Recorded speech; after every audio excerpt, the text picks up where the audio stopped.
Arrestato con l'accusa di aver abusato per anni di sua figlia fin da quando aveva solo 2 anni e mezzo. La sconvolgente storia di violenza viene dalla Castellana, dove la squadra mobile di Venezia e la polizia postale hanno ricostruito la lunga serie di abusi che un 46enne avrebbe messo in atto tra le mura domestiche, riprendendo gli atti di violenza e rivendendo i video attraverso i canali della pedopornografia internazionale, tanto da finire nella rete della polizia australiana, entrata in possesso di quei video amatoriali.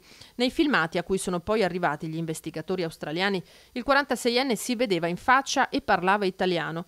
In un fotogramma era leggibile la targa di un'automobile, sempre italiana, da cui i contatti con la polizia postale, che è riuscita a risalire all'uomo che vive in un comune della Castellana insieme alla piccola, senza la mamma.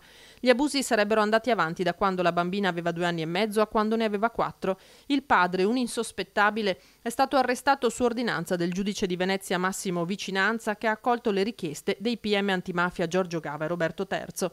Si trova ora rinchiuso in carcere a Santa Bona, dove sarà interrogato, mentre la piccola è stata affidata a una struttura protetta.